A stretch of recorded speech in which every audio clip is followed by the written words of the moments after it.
Saudari Angel ini menyatakan keinginannya untuk memeluk agama Islam. Betul? Betul. Nah, pada hari ini karena sudah daftar untuk bersyahadat, makanya kita udah siapkan sertifikatnya. Nanti Angel tinggal membacakan saja, ya. Ini sertifikatnya udah kita siapin, sudah dipersiapkan. Tolong dicek, ada yang salah keterangan di sini? Iya, sudah betul. Nama, Sudah tempat, tanggal lahir. Ya. Udah betul?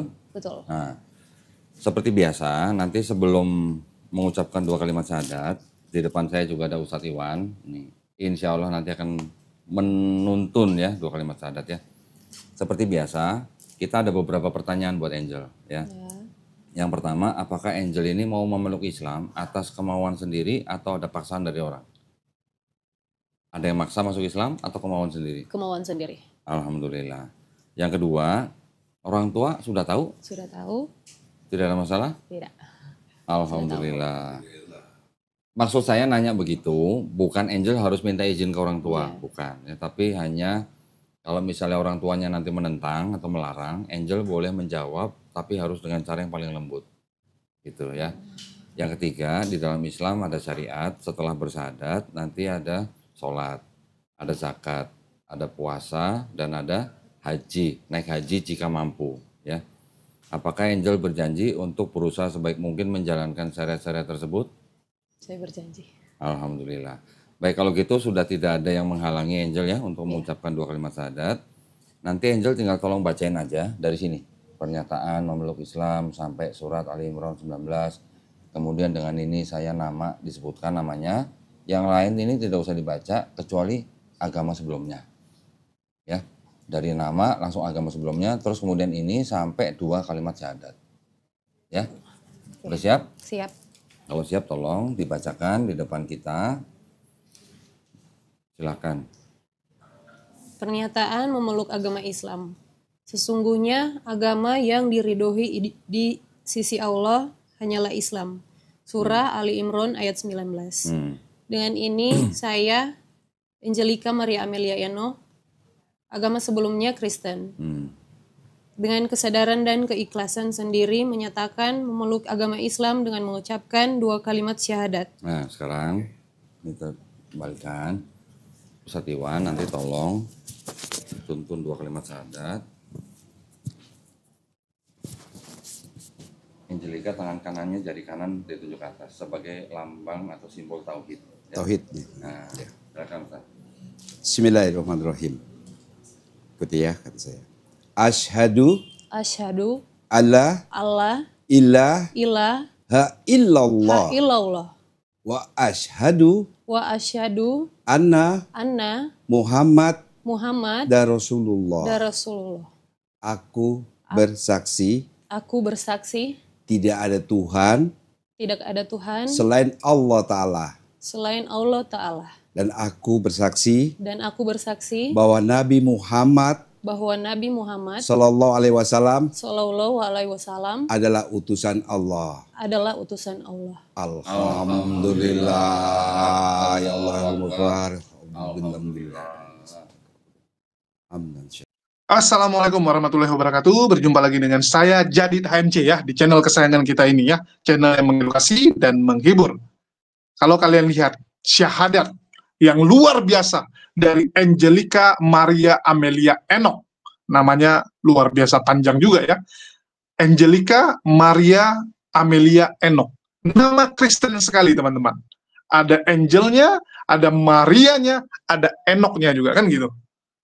Terus kalaupun namanya seperti ini, biasanya para coten-coten, para laskar Polikardus akan bilang, enggak, skenario, bohong, itu bukan mualaf, itu muslim dari lahir dan sebagainya. Mukanya muslim sekali, tidak mungkin itu mualaf.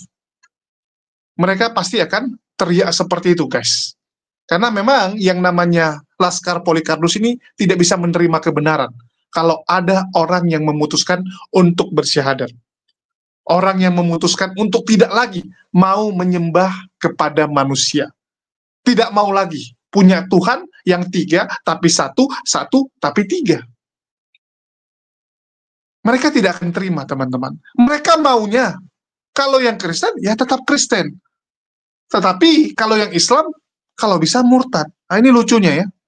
Kalau ada Kristen yang keluar dari Kristen, mereka nggak terima. Tapi mereka maunya yang Muslim inilah yang murtad. Inilah mimpi dari para Laskar Polikardos, teman-teman. Tapi faktanya, kenyataannya berbondong-bondong orang untuk menjadi seorang Muslim. Berbondong-bondong orang mengucapkan 2 kalimat syahadat. Kita lihat orang-orang yang keras hati, pendebat, contohnya Demian de Kucluk, selalu menjelek-jelekkan Islam, mengolok-ngolok, mengejek-ngejek Islam, ya, mengatakan mana Tuhanmu dan sebagainya, nabimu, kawin dan sebagainya. Tapi akhirnya menyerah ya, bahwa Tuhan yang benar itu ya memang yang maha kuasa, yang tidak mungkin kamu lihat, karena kalau kamu lihat kamu yang musnah, bukan Tuhan yang musnah. Kalau kita jelas melihat Tuhan, melihat Allah, kita yang musnah kalau di dunia ini sekarang ya. Kalau mereka kan enggak, Tuhannya yang musnah. Akhirnya Demian menyerah untuk mengakui bahwa dia harus menggunakan akalnya. Kalau dulu masa bodoh, akalnya dimatikan. Menerima fakta, 3 adalah 1, 1 adalah 3, dan sampai sekarang mutar-mutar. Teman-teman kita masih mutar-mutar, dan Demian sekarang ikut-ikut nih, mempertanyakan kepada yang sebelah. Mengatakan bahwa nggak mungkin ada 3, tapi 1, dan sebagainya. Dan kita bersyukur ya, orang-orang cerdas ini akhirnya mendapatkan hidayah. Dan salah satunya adalah Angelica ini, teman-teman. Kalau ada yang menuduh bahwa dia adalah Muslim, enggak, teman-teman. Kita ada jejak digitalnya. Ada jejak digitalnya bagaimana ngeyelnya si Angel ini. Ngeyel sekali, teman-teman. Sebelumnya ngeyelnya minta ampun. Dan kita akan tunjukkan betapa ngeyelnya Angel ini saat belajar dari Kodondi. Ngeyel, teman-teman. Bahkan, ya kita kalau nonton tuh pengen jitain kepalanya. Pengen jitain. Udah dikasih jawaban, tetap melawan. Bahkan kemarin kita pikir mungkin ini orang tidak akan mendapatkan hidayah karena ngeyel, bebal. Kalau bebal itu kan identik dengan ya yang sebelah ini gitu kan, orang bebal, kumpulan orang bebal. Tapi alhamdulillah teman-teman, rupanya bisa juga dia mendapatkan hidayah. Akhirnya ya, dia mengakui bahwa Allah lah Tuhan satu-satunya, guys. Nah, ini yang luar biasa sekali, guys. Bagaimana dulu bebalnya, ini akan saya tunjukkan sebagai bukti bahwa dia memang Kristen sebelumnya ya. Sebagai bukti bagaimana ngototnya dia mempertahankan imannya, iman Kristennya dulu, sebelum akhirnya memutuskan syahadat. Nah, ini sebagai bukti. Oke, kita dengarkan dulu teman-teman. Dia udah bertobat ya? Bertobat terus mati. Kira-kira sebelum orang itu Yesus disalib. Sebelum Yesus salib. Dia masuk surga. Masuk surga. Kalau dia masuk surga hanya dengan bertobat, perlu nggak Yesus mati di atas kayu salib buat tebus dosa dia? Nggak perlu. Nggak perlu. Itu dia. Nah, ini sebenarnya aku dulu itu sempat, kan aku dari Muslim nih, ex-Muslim masuk ke Kristen, aku murtad gitu kan. Aku sebenarnya banyak banget pertanyaan-pertanyaan aku, bahkan ke pendeta sekalipun hal kayak gini. Bahkan dulu aku sempat mau ateis karena menurut aku semua agama itu atau ketuhanan itu nggak masuk logik. Tapi satu pendeta itu jawab sama aku, yang namanya Tuhan atau ketuhanan atau kealahan atau suatu mujizat itu emang nggak bisa dipikirkan oleh ruang dan waktu. Yeah. Itu sih yang pendeta itu bilang ke aku kayak gitu. Gini, di dalam sebuah agama pasti harus menggunakan yang namanya iman. Iman, betul. Iman adalah sesuatu yang tidak dilihat tapi dipercayakan. Ya, Tuhan tidak bisa dilihat. Betul. Iya kan? Tapi kita beriman bahwa Tuhan itu ada. Betul. Gitu. Tapi ketika sebuah agama punya ajaran, kan kita bisa menilai ajaran ini logis atau enggak. Betul. Gitu, ya kan? Saya mengajak Angel berpikir, kalau Yesus sudah bilang ke murid-muridnya atau ke bangsa Israel, kalau lu nggak bertobat, lu nggak masuk surga. Ketika ada orang bertobat, mati. Yesus belum disalib. Apakah orang yang bertobat itu masuk surga, masuk neraka? Kalau dia masuk, Angel tadi jawab dengan nalar sehat. Orang yang bertobat itu ya masuk surga karena dia bertobat sesuai dengan ajaran Yesus. Tapi Yesus belum disalib nih. Tapi kok bisa masuk surga? Berarti Yesus kan sebenarnya nggak perlu disalib, gitu maksudnya. Karena menurut aku firman itu belum digenapin. Tapi firman itu kan adalah kayak firman itu adalah Allah itu sendiri, kan di Alkitab bilangnya firman itu adalah Allah itu sendiri. Dan Tuhan itu kan Alfa dan Omega, dia tuh awal dan akhir. Jadi menurut aku sebelum Yesus itu disalib, ini menurut logika aku ya. Jadi firman itu tuh udah ada sebenarnya, cuman digenapin lagi oleh Yesus itu sendiri, kayak gitu sih. Itu doktrin. Kalau yang udah begitu, itu doktrin. Jadi yang bilang firman itu adalah Allah itu sendiri, gitu. Iya, itu kan dia berfirman. Itu adalah teologinya Kristen. Betul. Bahkan kalau saya jelasin, mungkin Angel juga mungkin belum pernah dengar, mungkin. Iya. Kenapa Yesus disebut Allah? Bukan apa? Yesus kan Tuhan. Di sini tulisnya Tuhan, tapi dia juga Allah. Walaupun di Bible Yesus tidak pernah disebut Allah. Kenapa begitu? Karena Yesus itu berasal dari Allah. Dia adalah firman Allah itu sendiri yang berasal dari dalam Allah, yang itu firmannya aja yang menjelma jadi manusia.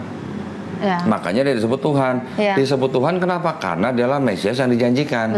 Nanti saya bisa jelasin.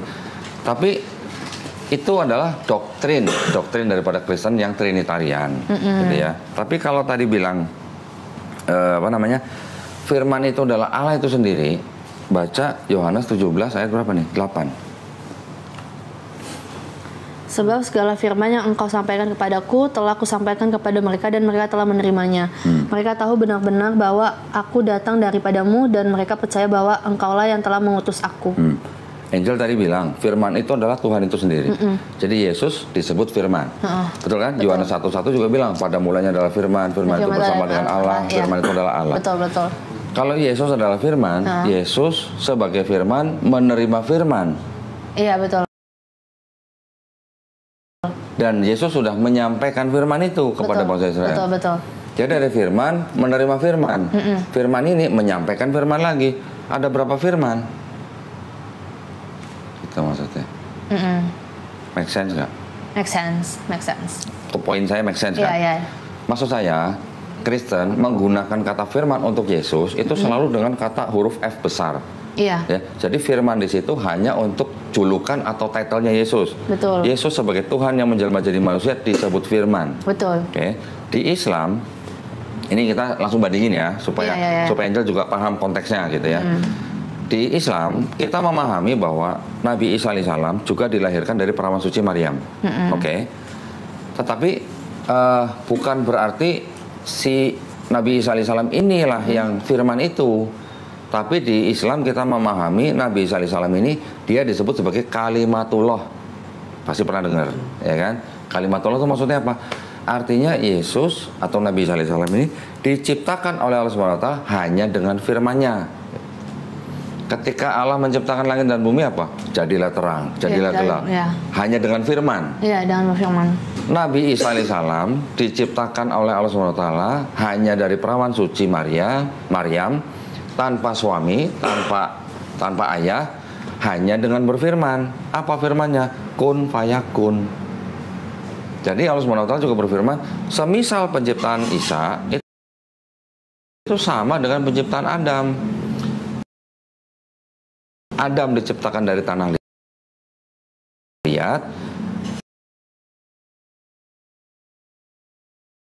itu juga diciptakan hanya dengan kun fayakun. Itu konsepnya Islam dan konsepnya Kristen. Sebenarnya kalau kita membaca pada mulanya adalah firman bersama-sama dengan Allah, dan firman itu adalah Allah. Itu kalau kita mau gotak-gatik dari susunan kata-katanya, sebagai orang Islam, saya bukan berusaha menafsirkan ayat siapa-siapa, tapi itu bisa diartikan ya itu sebenarnya Yesus diciptakan oleh Bapa hanya dengan firman. Masih masuk gitu sebenarnya. Cuman sama Kristen diartikan firman itulah yang menjelma jadi Yesus. Kan gitu ceritanya. Ketika Maria didatangi oleh malaikat Gabriel, ya kan? Ceritanya kan? Terus kemudian sehingga Maria hamil. Pernah kebayang nggak sama Angel?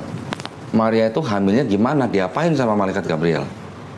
Itu satu mukjizat aja sih. Iya, prosesnya gimana gitu? Kan waktu pada saat didatengin malaikat itu, dia kan bilang berkata-kata si malaikat ini ke si Maryam, kamu akan mengandung seorang putra. Kayak gitu. Yang saya tanya proses mengandungnya gimana? Nggak tahu. Karena juga nggak dituliskan. Iya, di Bible nggak ditulis. Kalau di Quran gimana? Nggak tahu juga. Gimana sih? Nggak bisa buat temenan ini. Di Islam, malaikat Jibril alaihissalam itu meniupkan ruh. Oh iya roh. Oh iya roh. Ya? Nah ya. Ruh itu dari mana? Roh itu dari mana? Siapa yang bikin ruh? Siapa yang menciptakan ruh? Allah Subhanahu Wa Taala. Di Bible juga ada. Bahasanya itu rohullah kalau nggak salah. Ruhullah. Ruhullah itu artinya ruh itu yang berasal dari Allah Subhanahu Wa Taala. Allah itu yang menciptakan ruh. Setiap manusia punya ruh. Siapa? Dari mana ruh kita? Berasal dari Allah Subhanahu Wa Taala. Ketika kita hidup, ruh itu nempel dengan kita. Ketika kita mati, ruh itu akan kembali kepada Allah Subhanahu Wa Taala. Di Bible juga ada di Perjanjian Lama. Ruh orang mati akan kembali kepada Allah di Bible. Iya, betul. Berarti ada konsep yang mirip sebenarnya. Tetapi kenapa di sini nggak diceritakan bagaimana malaikat Gabriel menjadikan Maria hamil?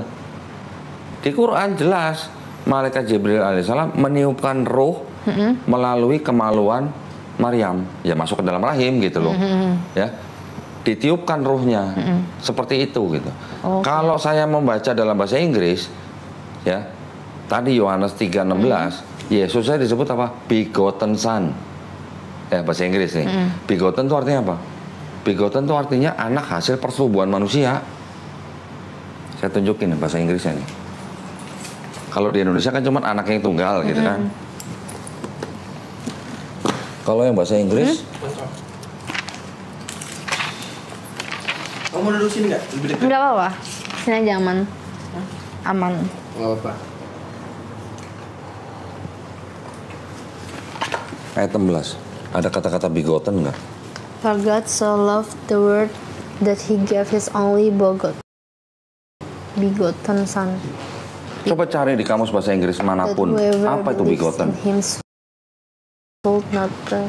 Begotten itu memperanakan. Sorry, aku cari ya. Memperanakan dengan cara apa? Ya dengan cara berketurunan gitu.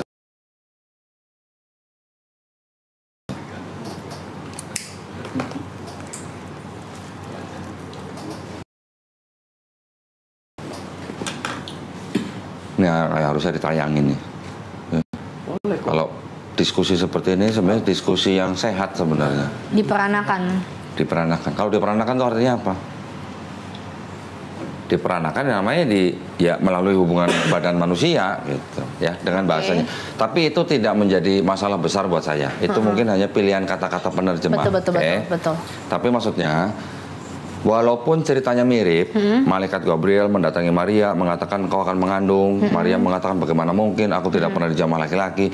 Di Islam, di Quran juga begitu. Tetapi di Islam lebih lengkap dan lebih make sense. Kalau saya bilang malaikat Gabriel menghamili Maria, saya masih bisa ngomong begitu karena tidak dijelaskan caranya bagaimana. Oke. Nah, kembali lagi tadi ketika kita tadi bicara mengenai Yesus, kalau memang benar-benar dia Tuhan, ketika dia tahu bahwa dia turun ke dunia untuk menebus dosa angel dengan cara mati di atas kayu salib, boleh nggak saya sebut itu sebagai misi bunuh diri? Kan tadi angel bilang udah bisa. Tetapi ketika di dunia sendiri, Yesus bermain drama. Dramanya gimana? Suruh murid jual jubah, beli pedang, ngumpet di taman Getsemani, ketakutan, keringatnya seperti titik darah, berdoa nego-nego supaya jangan disalib, ya kan? Terus harus ngumpet-ngumpet gitu lah istilahnya. Tidak menggambarkan bahwa Yesus itu sebenarnya tahu bahwa matinya dia itu untuk menebus dosa manusia. Ya. Oke. Terus saya kembalikan lagi, maju lagi. Kalau memang orang Kristen percaya bahwa Yesus itu mati di atas kayu salib untuk menebus dosa orang Kristen, termasuk angel, berarti yang membunuh Yesus itu buat orang Kristen berjasa apa berdosa? Kalau menurut aku ya, dari kepercayaan aku pribadi, bukan masalah berjasa sih, tapi lebih tepatnya kalau menurut aku pribadi, kayak itu tuh udah ketetapan. Di mana ketetapannya? Ketetapannya tuh kayak mereka itu kan bilang kalau dia tuh melakukan banyak orang nggak suka sama dia gitu kepada orang Romawi lah, nggak suka sama Imam dia. Yahudi. Sorry. Sebenarnya nggak suka cuma Imam Yahudi. Pontius Pilatus ketika mengadili Yesus, Pontius Pilatus bilang, aku tidak menemukan kesalahan apapun pada orang ini. Gitu. Iya betul. Ya. Betul. Yang nggak suka dengan Yesus adalah imam-imam Yahudi. Iya betul. Kenapa imam-imam Yahudi dikritik sama Yesus? Iya. Padahal Yesus ngajarin orang Israel gimana? Buka Matius 23 ayat 1 sampai 3. Ahli Taurat dan orang Farisi sudah menduduki kursi Musa. Artinya sudah mewakili Musa. Ya. Ikutilah ajaran mereka, tapi jangan ikuti kelakuan mereka. Jadi Yesus menuduh ahli Taurat dan orang Farisi itu orang munafik, mengajarkan Taurat tapi tidak melakukan. Pernah dengar baca ayat Yesus memanggil orang Taurat dan orang Farisi dengan sebutan, hai kamu keturunan ular beludak. Iya. Maksudnya apa? Yesus menuduh mereka orang-orang munafik. Nah, jadi sebenarnya yang menginginkan Yesus mati bukan Pontius Pilatus, tapi imam-imam Yahudi. Ya, kalau tentara Romawi yang bunuh Yesus, itu kan cuma disuruh sama Pilatus. Tetapi dengan menusukkan tombaknya si tentara Romawi ini karena disuruh sama Pontius Pilatus, tentara Romawi ini buat angel berjasa apa enggak gitu. Kalau dia nggak nusuk Yesus, Yesus nggak mati. Kalau Yesus nggak mati, Yesus nggak menebus dosa angel. Tapi karena sudah ditusuk dan Yesus dianggap sudah mati, maka itulah dosanya angel ditebus. Berarti tentara Romawi yang nusuk Yesus buat angel berjasa apa enggak gitu. Karena setahu aku ya di kepercayaan Kristen dia itu mati itu karena dia menyerahkan nyawanya, bukan karena dia ditusuk. Menyerahkan nyawanya kan ada 7 kalimat yang berbeda ketika Yesus di atas kayu salib. Ada Eli Eli lama sabachthani, ada ampuni mereka karena mereka tidak tahu apa yang mereka lakukan. Ada yang sudah selesai aku menyerahkan nyawaku. Ada begitu kalimatnya. Nanti ada lagi yang lain. Kira-kira kalau ada 7 kalimat yang berbeda, menurut angel, apakah Yesus mengucapkan itu semua atau orang yang mengira-ngira dia mengucapkan itu? Kira-kira. Karena yang menulis pun tidak berada di tempat kejadian. Dia hanya mendengar dari cerita orang-orang gitu. Yang mana yang dari 7 itu yang benar-benar ucapkan Yesus? Apakah Yesus mengucapkan semua? Ya, ini dari sisi kritik teks. Saya kembali lagi, yang menusuk Yesus sampai mati, buat angel berjasa apa enggak? Nggak tahu. Sebenarnya dia mau bilang berjasa, cuman dia nggak berani. Kemarin tuh dia ada jawabannya, cuman kayaknya lupa. Jawabannya dia yang tadi saya tangkap dari semua orang Kristen, jawabannya apa? Yesus memang sudah ditakdirkan mati di atas kayu salib, betul? Ya, sekarang aku mau bertanya di agama Muslimnya ya. Kayak aku udah cukup tentang Kristiani udah cukup. Belum, ntar dulu masih banyak di sana. karena angel belum tahu konteks besarnya. Ya, itu nanti. Saya selesaiin dulu ya sebelum angel nanya Islam ya. Tentara Romawi yang membunuh Yesus, dia disuruh sama Pontius Pilatus. Pontius Pilatus cuci tangan kan? Iya. Udah pokoknya terserah kalian. Saya udah cuci tangan. Pokoknya mau disalib-salib. Pontius Pilatus juga punya mengikuti tradisi orang Yahudi bahwa setiap hari raya tertentu dia boleh membebaskan satu penjahat. Makanya ketika itu Pontius Pilatus menyerahkan ada Yesus Barabas, ada Yesus orang Nazaret. Yang Yesus Barabas nih kepala pemberontak nih. Orang Yahudi minta Yesus Barabas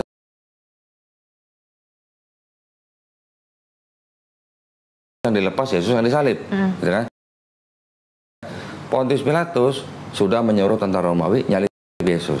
Tapi Pontius Pilatus kan dituntut sama orang-orang Yahudi, imam Yahudi. Imam Yahudi dapat Yesus dari mana? Dari Yudas Iskariot. Ya. Yudas Iskariot bisa menyerahkan Yesus ke imam Yahudi karena siapa? Baca nggak Bible-nya? Baca sama lupa. Karena bisikan iblis. Ya. Yohanes 13 ayat 2. Yudas Iskariot ya. Oh ya, yang dia menyangkal Tuhan itu ya. Terus dan itu Petrus. Itu Petrus, sorry. Yudas Iskariot itu yang dia tuh kayak berkhianat sama Yesus. Dia ngasih tahu Yesus di sebelah sini itu yang menunjukkan yang Yesus yang mana dengan cara mencium. Iya. Tapi sebelum Yudas berkhianat, itu disebabkan karena Yudas dibisikin oleh siapa? Oleh iblis. Jadi buat angel, iblisnya berjasa apa berdosa? Nggak tahu. Itu nggak bisa jawab. Dengan logika aja, dengan nalar sehat. Kalau dengan logika dan nalar sehat, dengan pikiran duniawi ya berjasa dengan pikiran duniawi. Oke, nah itu makanya orang Kristen tidak akan bisa mengelit dari pertanyaan itu kecuali bilang bahwa Yesus sudah ditakdirkan untuk memang mati di atas kayu salib, gitu kan? Tapi dari situ saya akan menuju begini. Kalau memang disebut ditakdirkan, di mana ayatnya? Ya, di Perjanjian Baru nggak ada. Adanya di Perjanjian Lama, ya kan? Pendeta kan bilang bahwa Yesus sudah dinubuatkan di Perjanjian Lama memang untuk menderita, untuk istilahnya menjadi Mesias, itu kan? Betul. Dari semua ayat-ayat yang ada di dalam Perjanjian Lama itu ditafsirkan oleh Kristen. Itulah Yesus bukti dinubuatkan. Yesaya 7:14, seorang perempuan muda akan melahirkan seorang anak dan dia akan disebut Immanuel. Ada di Matius 1 ayat 23. Nanti ada lagi Yesus dinubuatkan katanya di Yesaya 9 ayat 6. Seorang anak telah lahir, seorang anak telah diberikan kepada kita. Lambang pemerintahnya akan diberikan di atas pundaknya. Dia nanti akan disebut apa? Penasehat ajaib, Allah perkasa, Bapa yang kekal, Raja damai. Ini menurut Kristen. Sekarang baru saya jelaskan nih ke Angel ya. Bentar ya. Bang, misi bang. Sorry bang. Soalnya di sini kitabnya. Kaki saya kalau ke kanan ntar takut mas. Saya bawa sono aja ya. Nah, biar saya nggak bolak-balik nih. Awas kaki. Ini pentingnya kita belajar, ya Angel ya. Bukan saya mau berusaha mempengaruhi siapa-siapa enggak. Saya akan berusaha seobjektif mungkin, ya. Anyway, ada masker nggak? Karena rokok ya? Iya. Bentar. Tapi nggak apa-apa sih, aku bisa. Yul punya maskernya Yul? Nih, pakai jaket aku aja tuh. Sorry. It's okay, nggak apa-apa. Nggak terlalu nyengat juga sih karena kan banyak angin juga, cuman itu udah nyalain itu sih sebenarnya. Iya. Gini, sekarang saya mau jelasin ke Angel begini. Di dalam perjanjian, di dalam kitabnya Angel yang ini, oke. Ini kan ada yang disebut sebagai Perjanjian Lama, Perjanjian Baru. Betul. Oke. Angel tahu nggak Perjanjian Lama ini diambil dari kitab apa? Nggak tahu. Nggak tahu. Tapi itu dari Injil kalau nggak salah. Yang mana? Perjanjian Lama. Injil? Iya. Nggak ada kata Injil di sini. Oh, Oke, berarti salah. Ini diambil dari kitabnya orang Yahudi. Oke, kitabnya orang Yahudi itu kitab apa? Ini dia kitabnya orang Yahudi. Namanya kitab Tanakh. Nah. Torah, Nevi'im, Ketuvim. Torah 5 kitab Musa, Kejadian, Keluaran, Imamat, Bilangan, Ulangan. Nevi'im kitab nabi-nabi, Yesaya, Yeremia, Yeskiel, Hagai, Habakuk dan segala macam. Ketuvim kitab tulisan-tulisan, Mazmur, Ratapan, Pengkhotbah, Kidung Agung dan sebagainya. 3 kelompok kitab itu dijadikan satu menjadi Tanakh. Tanakh ini disusun kira-kira tahun 450 sebelum ada Yesus. Ya, sebelum ada Yesus. Abad ketiga sebelum Masehi, kira-kira tahun 270 sebelum Masehi, kitab ini diterjemahkan ke bahasa Yunani. Ini kan bahasa Ibrani nih. Nah, ini ya. Diterjemahkan menjadi bahasa Yunani. Namanya kitab bahasa Yunani ya. Namanya kitab Septuaginta. Septuaginta ini dari abad ke-3 sampai ke-2 sampai seterusnya abad ke-2, ke-3, ke-4 Masehi, setelah Yesus lahir, setelah Yesus nggak ada, ini terjemahannya diresensi namanya. Diresensi itu artinya dikritik terjemahannya, terus diubah-ubah. Oleh siapa? Oleh orang-orang Kristen. Oleh siapa aja? Oleh Bapak Gereja Origen, Bapak Gereja Lucian, Bapak Gereja Hesisius. Sampai akhirnya di abad 4. Sebelumnya kan Kristen udah punya Perjanjian Baru nih. Betul. Ya, yang dari mulai Matius sampai Wahyu. Ini ditulis kira-kira pertengahan abad pertama sampai abad kedua. Di akhir abad keempat, yang Septuaginta ini, yang terjemahannya sudah diubah-ubah, ditempel sama ini, Perjanjian Baru. Inilah kitabnya orang Kristen pertama kali di abad keempat Masehi. Ya, jadi yang ini berasal dari sini, tapi yang ini terjemahannya sudah diubah-ubah sesuai dengan teologinya orang Kristen. Makanya orang Kristen bilang Yesus sudah dinubuatkan di sini, gitu ya. Tetapi kalau menurut Yahudi ada nggak nubuat Yesus di sini? 0, nggak ada. Gitu. Oke, ini dari sejarah. Jadi makanya orang Kristen akan bilang Yesus itu memang sudah dinubuatkan untuk mati di atas kayu salib untuk menebus dosa manusia. Yang diambil dari perjanjian lama. Perjanjian lama tapi yang sudah ini, yang ini tidak ada sama sekali kata buat Yesus. Jadi yang menciptakan Kristen sebenarnya juga orang-orang Yahudi. Iya, betul. Ya. Betul. Siapa pendiri Kristen? Paulus dan Barnabas dan pengikut-pengikutnya, ketika mereka sudah tinggal di Antioquia selama setahun, baru disebut orang Kristen. Kisah Para Rasul 11 ayat 26. Tapi sekarang menurut Angel, nah ini kita harus jujur ya, menurut Angel, ajarannya Paulus sama ajaran Yesus ini sama nggak? Sama. Samanya di mana? Yesus pernah nggak ngajarin dosa waris? Enggak. Paulus pernah nggak ngajarin dosa waris? Nggak tahu. Itu yang tadi saya bilang, dosa dari Hawa tuh menjalar kepada setiap keturunan Adam. Itu kan bisa disebut sebagai original sin, dosa waris. Jadi Paulus mengajarkan dosa waris, Yesus nggak pernah mengajarkan dosa waris. Aku agak ambigu sih, soalnya ada di firman itu ngomong kayak gini, tentang kutuk nenek moyang. Itu kata Paulus, bukan kata Yesus. Itu di Galatia 3. Ya, sebenarnya aku bukan ahli Alkitab banget atau kayak gimana, karena aku sendiri sebagai orang Kristen tuh nggak pernah baca dari Kejadian sampai Wahyu. Cuman aku tahu garis besarnya mengenai Kristen itu seperti apa. Karena aku dulu sebagai Kristen yang taat, yang dulu pernah pelayanan juga di gereja dan juga ikut-ikut retret dan lain-lain. Bahkan aku pelayanan ke jiwa-jiwa. Gitu. Saya sangat-sangat memahami kalau Angel tuh nggak ngerti yang gini-ginian. Karena memang yang gini-ginian juga di sekolah tinggi teologi aja nggak diajarin. Betul. Ya. Kemarin ada seorang pendeta belajar di STT 13 tahun. Tapi ketika diskusi sama saya, ketika kitab-kitab yang begitu banyak modelnya begini, kebanyakan juga saya ngajarin malah jadinya. Karena berarti itu di STT dia tuh nggak diajarin gitu. Itu memang bagian dari sejarah gitu. Kelihatannya saja Kristen sudah settle. Dan memang Kristen menang daripada Yahudi. Ya. Yahudi kan jauh lebih sedikit lah dibandingkan Kristen. Kristen bisa tumbuh besar seperti sekarang karena ada pengaruh politik, pengaruh kekuasaan. Dari Romawi disebarkan ke seluruh dunia melalui apa? Melalui 3G. Pernah dengar 3G? 3G itu apa? Gold, Glory, Gospel. Kolonialisme. Kolonialisme. Tahu. Ya, jadi Kristen itu bisa menyebar ke seluruh dunia dengan 3G. Kenapa mereka menyebarkan 3G? Karena mereka kalah di perang salib. Makanya mereka selalu mencoba menyebarkan agama Kristen dengan apa? Dengan yang itu tadi. Karena itu pergilah. Jadikanlah semua bangsa muridku. Baptislah semua manusia dalam nama Bapa dan Putra dan Roh Kudus. Itu yang disebut dengan amanat agung. Matius 28:19. Tetapi sebenarnya bisa dikatakan secara dia sendiri menjadi rasul ketika dia sudah dalam perjalanan ke Damsyik untuk mengejar pengikut Yesus. Dia mengaku melihat cahaya, mendengar suara, terus dia buta, terus dia mengaku bertobat, dia berbalik menjadi memberitakan tentang Yesus. Ya, dia mengangkat dirinya sendiri sebagai rasul. Tapi dia mengangkat dirinya rasul itu bukan untuk orang-orang Yahudi, untuk orang-orang non-Yahudi. Nah, ajaran dia untuk orang-orang Yahudi, kalian harus tetap hidup di bawah hukum Taurat.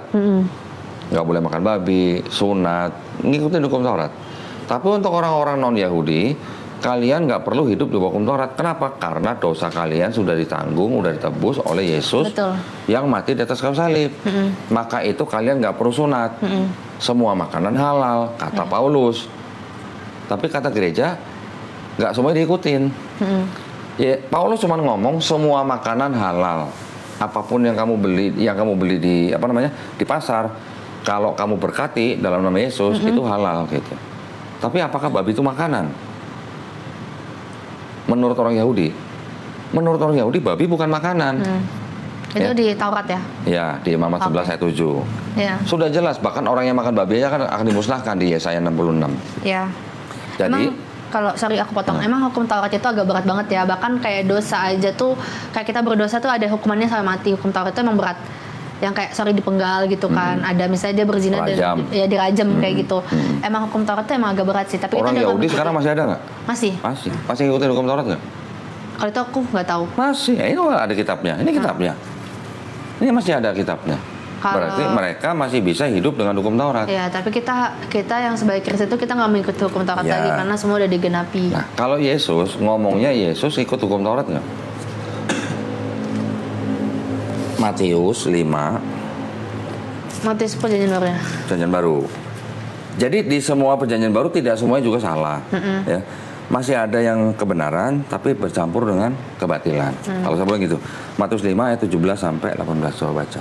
Yesus dan hukum Taurat. Janganlah kamu menyangka bahwa aku datang untuk meniadakan hukum Taurat atau kitab para nabi. Aku datang bukan untuk meniadakannya, melainkan untuk menggenapinya. Ya kan, benar, untuk menggenapinya. Karena aku berkata kepadamu, sesungguhnya selama belum lenyap langit dan bumi ini, satu iota atau satu titik pun tidak akan ditiadakan dari hukum Taurat sebelum semuanya terjadi. Satu iota tahu nggak seperti apa? Cuman seperti tanda kutip begini aja. Itu satu iota itu, satu titik. Satu huruf Ibrani yang paling kecil tidak akan dihilangkan selama bumi dan langit hancur. Artinya apa? Yesus ngikutin hukum Taurat, ya kan? Kalau Yesus ngikutin hukum Taurat, dia waktu lahir disunat, Lukas pasal 2. Dia puasa. Kalau dia ngikutin hukum Taurat, dia makan babi nggak? Nggak, harusnya nggak. Harusnya nggak. Kalau ikut hukum Taurat, ya kan? Yesus juga cara berdoanya sujud. Ya, saya nanti bisa tunjukin ayat-ayat di mana semua nabi-nabi sebelum Yesus juga sujud, termasuk Nabi Musa alaihissalam yang menerima Taurat juga. Betul. Tapi sorry, kan kalau di hukum Taurat itu nggak boleh makan babi ya. Tapi kan waktu di Kejadian itu Tuhan menciptakan langit dan bumi, di hari ke-7 Tuhan tuh bilang bahwa semuanya itu baik. Yang penting kita tuh tidak berlebihan dalam hal apapun itu. Jadi Tuhan tuh menciptakan itu semua itu baik, semua itu ada fungsinya, tapi tidak tamak atau tidak las. Bahasa Inggrisnya las, nggak bisa ngomongnya. Gini, Angel pernah lihat akuarium ada ikan yang kerjanya nempel di kaca. Begini. Tahu ikan sapu-sapu? Nah itu tahu. Apa fungsinya ikan sapu-sapu di akuarium? Untuk membersihkan lumut. Begitu juga babi.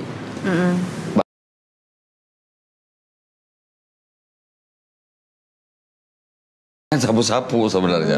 Ada nggak ibu-ibu makan ikan sapu-sapu? Yang doyan mungkin boleh ya. Tapi ada nggak yang makan? Nggak ada, karena itu hewan hanya untuk membersihkan. Itulah juga kok yang dia nanya tuh. Dia nanya tuh ya kalau memang nggak boleh kenapa diciptakan? Ya itu sebagai penyeimbang. Namanya alam semesta ini punya rantai makanan. Namanya rantai makanan pasti punya tingkatan.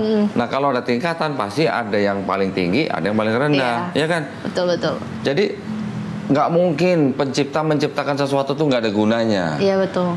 Jadi kalau ketika Tuhan mengharamkan babi untuk Angel di Perjanjian Lama, artinya seolah-olah begini, Tuhan itu mau bilang gini, Angel, lu tuh nggak pantas makan babi. Babi tuh nggak pantas dimakan oleh manusia karena babi itu sebagai penyeimbang. Gitu. Nggak usah ngomongin cacing pita dah. Ya, ada yang ngomong banyak cacing pita dan segala macam. Nggak usah ngomong dah. Itu kalau direbus 1000 derajat cacing pitanya mati. Gitu. Tetapi bukan itu masalahnya. Masalahnya pasti ada tujuannya babi diciptakan. Sebagai itu penyeimbang, seperti ikan sapu-sapu. Orang Islam boleh nggak makan babi? Makan babi?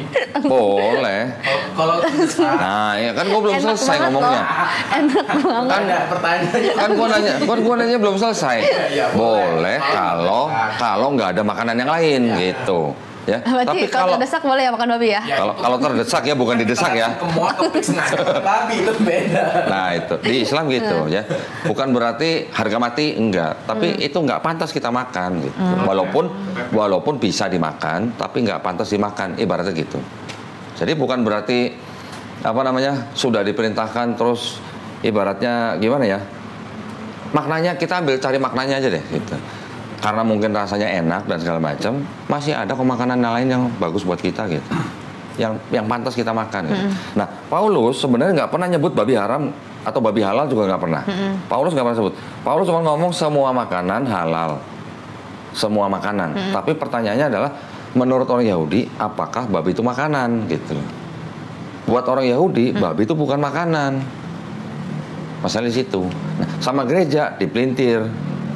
Semua makanan, babi kan makanan, boleh dimakan gitu. Sekarang gua tanya sama Angel, babi hutan sama babi sama nggak?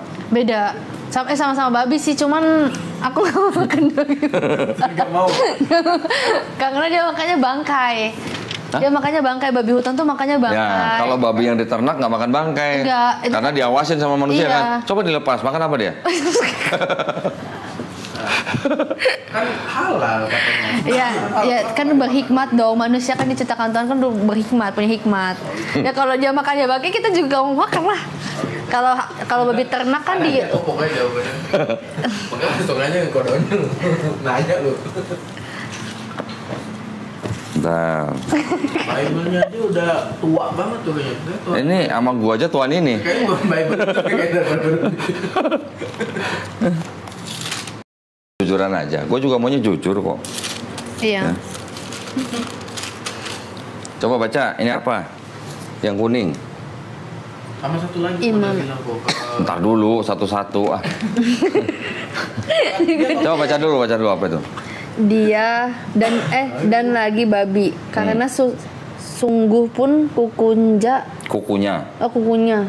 Kok ini Jess? Ini zaman dulu, tahun 58 itu. Gua aja belum Dan lahir. lagi babi karena sungguh pun kukunya Tulisan terbelah apa? 2. Babi. Iya. Coba sekarang yang ini baca. Iya itu Yang kuning. Demikian juga babi hutan karena memang berkuku belah, yaitu kukunya bersela panjang, tetapi tidak Mama biak. biak, haram itu bagimu. Sama nggak babi sama babi hutan? Sama. Tadi bilang beda, sekarang Tapi kalau misalnya perbentukannya beda. Kalau babi hutan kan ada taringnya. iya. Nah, makanya gua tanya, babi hutan sama babi sama apa beda? Inti sama babi. Sama-sama babi. Tapi kenapa bisa beda begini? Yang satu babi hutan. Ini tahun 74, ini 58. Nanti ada lagi nih yang baru nih. Babi hutan tuh galak tau. Iya. Nyeruduk loh. Kok dia nggak percaya kok kalau ada orang mualaf tuh kok. Dia ngomong sama aku. Nggak percaya Kalau nggak gimana? ada orang apa? Mualaf. Nggak. Bilang ke aku. Nih, Wah. sekarang jadi apa? Orang yang Babi juga najis. Ini apa nih? Juga. Oke. Ini perjanjian lama ya. Babi juga najis bagimu karena babi memang berkuku belah, kukunya bersela panjang tetapi tidak Sama nggak haram sama najis? sama haram sama najis tuh. Sama nggak bang, haram sama najis? Sama. Haram sama najis. Beda. Beda ya? Beda. Jadi yang itu, yang itu pertama tadi babi haram. Yang ini babi hutan haram. Yang terakhir babi najis. Ini kitab apa tadi? Itu tahun 5 sama-sama yang lain ini. Iya, tapi ini itu perjanjian lama. Sama, ini perjanjian lama dan baru. Iya, ini perjanjian.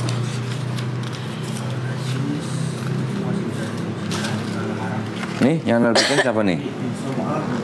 Lembaga Kita Indonesia. Oke, yang ini? Lembaga Kita Sama. Indonesia. Jadi juga sama. Oke, berarti sorry. Berarti sama-sama ini ya, sama-sama intinya di perjanjian lama kan kok. Iya. Ya, jadi aku juga dulu belajar kalau misalnya kita tuh nggak boleh makan makanan itu yang lipet-lipet itunya jarinya. Lipet-lipet.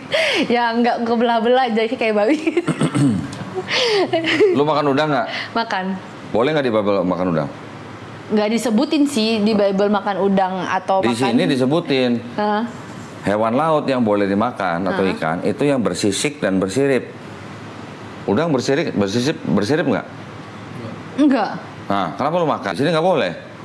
karena lu doyan kali. Lu makan. Ikan lele makan nggak? Makan. Ikan lele kan nggak bersirip. Saya semua Nggak bersisik ikan lele. Nggak ada sisiknya. Kan kulitnya. Yang boleh dimakan itu yang bersisik dan bersirip. di Alkitab. Di Alkitab, mau gue tunjukin nih ada. Perjanjian lama lagi kok. Perjanjian lama. Nah, masalah itu begini. Paulus yang bilang bahwa matinya Yesus di atas kayu salib itu membatalkan hukum Taurat. Sedangkan Yesus bilang, aku datang bukan untuk membatalkan Taurat. Sebelum langit dan bumi itu hancur, satu iota pun tidak akan dihilangkan. Iya, Tapi iya. Paulus yang bilang, Yesus mati ini sebenarnya pengikut Paulus apa pengikut Yesus? Pengikut Yesus. Kalau pengikut Yesus, Yesus nggak makan babi, lu makan babi. Yesus doanya sujud, Angel sujud nggak? Bebas sih sekarang. Siapa yang ngajarin bebas? Dalam kondisi apapun bisa sih, tapi emang doanya Yesus emang sujud sih, dia kayak sujud begitu. Yesus puasa nggak? Puasa. Puasanya berapa? Jadi puasanya itu kan kalau Yesus dari jam berapa sampai jam berapa? Hari sampai 40 malam. Kita sih biasanya dari jam 8 malam sampai jam 6 atau kebalik ke jam 8 lagi. Selama sebulan? Iya. Itu tergantung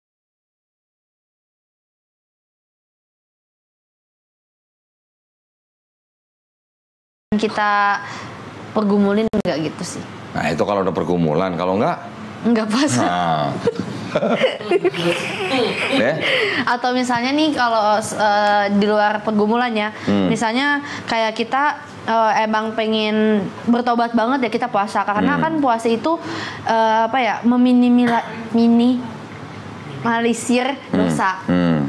Ya artinya Kristen itu ada yang berpuasa dengan kondisi tertentu, tapi puasanya orang Kristen tidak mengikuti puasa Yesus. Ya, kalau puasa Yesus 40 hari 40 malam mati. Ya, makanya. Mati gua. Gua juga nggak mau. Loh. Nah, terus Yesus diceritakan di Bible ketika jenazahnya diturunin, jenazahnya dikafani. Kalau orang Kristen dikafani apa masuk peti? Masuk peti. Kenapa nggak dikafanin? Kenapa nggak seperti Yesus gitu? Nah, itu pertanyaan aku kemarin. Apa kamu nggak jawab? Aku nggak tahu ya, mungkin karena beriring berjalannya waktu, zaman sekarang udah modern, maybe ya. Jadi kayak dan enggak sih, lebih tepatnya kayak gini. Lebih tepatnya ya, ini aku bisa kasih jawabannya. Kan kalau misalnya di Kristen itu sebenarnya tubuh kita ini fana. Tubuh kita ini fana yang artinya tuh nggak terlalu penting lah tubuh ini. Tapi yang penting roh kita, jiwa kita percaya sama Tuhan Yesus. Kayak gitu sih. Jadi kalau misalnya mau diapain kayak mau dibakar mau dikafanin, mau dipocongin juga kita boleh kok. Tahu nggak kenapa? Karena begitu. Kenapa? Tahu nggak kenapa ajaran begitu? Kenapa? Karena Paulus ketika menciptakan agama Kristen, Paulus itu sedang menyesuaikan dengan adat budayanya Romawi. Iya. Itu. Kan tadi saya bilang, Paulus menciptakan Kristen itu dia mengaku rasul tapi untuk orang non Yahudi. Iya. Yang akhirnya diterima oleh Romawi. Iya. Gitu. Jadi yang namanya tradisi dan segala macam tinggalin sih semua. Iya. Tapi buktinya tradisi itu kan sampai sekarang juga masih ada yang bisa melakukan. Kita umat Islam kalau baca Bible malah kita yang ngikutin Yesus. Laki-lakinya disunat, puasa, nggak makan babi, sholatnya sujud, sholat subuh tadi kan itu sholat subuh. Kita orang kalau mati dikafani, kita malah yang ngikutin Yesus. Nah ya ini. Yang berikutnya gini, tadi kan Angel sempat menyebut ada namanya nabi palsu. Ya. Nabi palsu. Menurut Angel, yang namanya nabi palsu itu ajarannya harusnya sama atau beda dengan Yesus? Beda. Nah tadi kan terbukti Paulus mengajarkan dosa waris yang tidak diajarkan oleh Yesus. Sedangkan Yesus ngajarnya kalau lu nggak bertobat, lu nggak masuk surga. Ajaran Paulus dan ajaran Yesus beda. Dan Yesus sudah sudah pernah mengatakan kepada murid-muridnya, berhati-hatilah kepada orang-orang Farisi. Paulus orang apa? Orang Farisi. Ya, berarti yang aku bisa ambil gini ya. Jadi kan dari penciptanya Alkitab itu kan Alkitab itu kan balik lagi ya, Tuhan yang berfirman, dan apa yang ada di Alkitab itu yang terjadi di dunia ini. Kalau mau percaya orang Kristen. Tapi kan kayak contohnya nih ya, nggak disolusi secara kayak misalnya contoh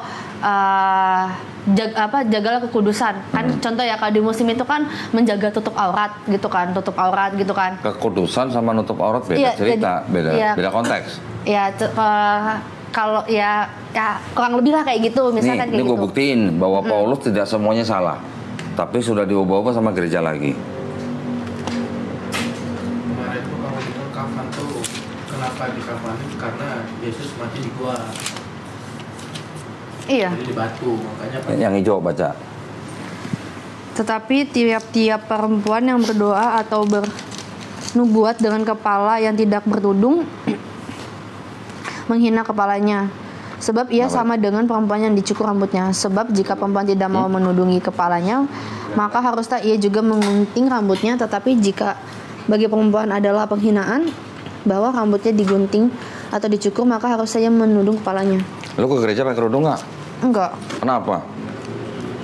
Paulus bilang suruh berkerudung. Takut jadi suster. Takut jadi takut jadi itu. Nah, jadi itu tadi saya jadi bilang. palak. Enggak bercanda. Ajarannya Paulus ya. juga dirubah sama gereja. Gereja sekarang juga nggak semuanya ngikutin Paulus. Ya. Jadi gereja sebenarnya punya ajaran sendiri yang sebenarnya ajaran dasarnya dari Paulus. Buktinya ada di Bible.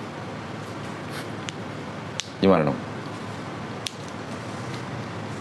Nah sekarang kalau seorang angel itu maunya ngikut Paulus atau ngikut Yesus? Gitu ikut aja. Yesus.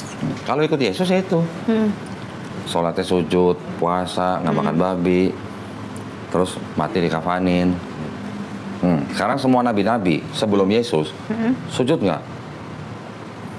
Mau dibuka satu-satu atau mau gue sebutin aja? Sebutin aja. Kejadian 17:3 Abraham sujud.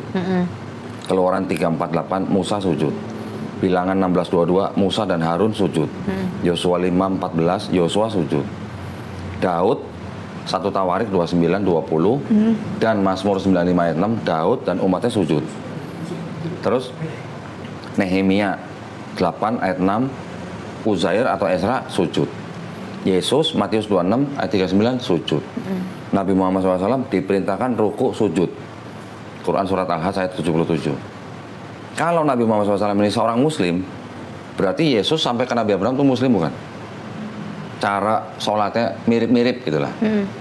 Ada sujudnya, ada berdirinya, ada rukunya.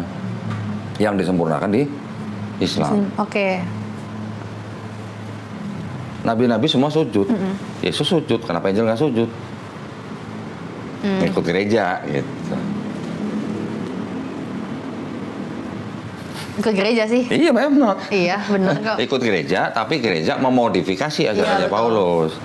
Kan kata kamu sendiri, kamu masuk Kristen tuh karena nyanyi-nyanyi. Jadi kalau seorang nabi yang dianggap nabi, ajarannya beda dengan Yesus, itu bisa nggak disebut nabi palsu? Bisa. Sekarang Nabi Muhammad SAW ajarannya ada yang beda nggak sama Yesus? Ada. Apa contohnya? Contohnya istrinya banyak Nabi Muhammad. Nah, itu pertanyaannya. Iya. Iya, poligami. Yesus ada nggak melarang poligami? Melarang. Di mana ayatnya? Aku nggak tahu ayatnya di mana, tapi ketika kita pernikahan Kristen itu, dan aku kan pernah tuh ikut pranikah secara Kristen.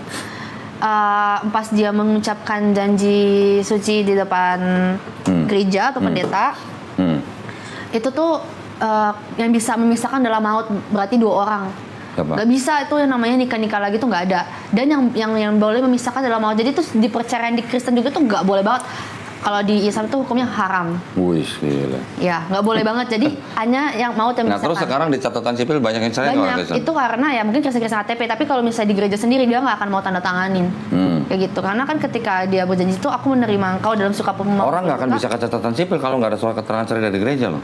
Ya itu kan mungkin ada gereja-gereja yang kayak gimana gitu. Tapi kalau misalnya dia yang taat banget dan itu Kristen, dia nggak akan mau berdosa. Sekarang contoh, ya.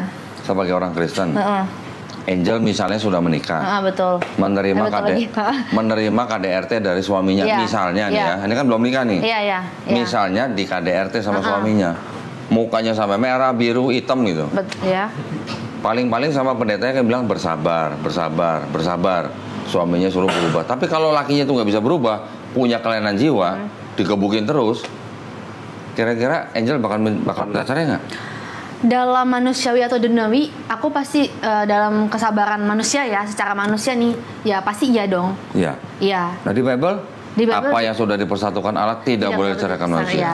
Dan makanya itu ketika menikah itu hal yang berat sih buat Kristen. Jadi ketika kayak di gereja pun sendiri, ketika kita mau menikah, kita tuh ada namanya bimbingan pranikah. Jadi itu bahkan ada yang apapun lah, ngikutin konseling, ngikutin macam-macam lah.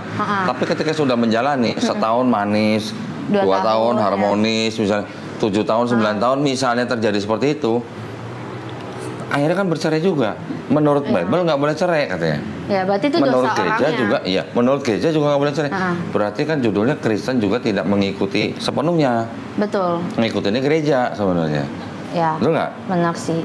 Lebih tepatnya kalau di Kristen. Sekarang Yesus disebut rabi nggak di sini? Iya. Tahu nggak kalau rabi itu harus menikah? Nggak tahu.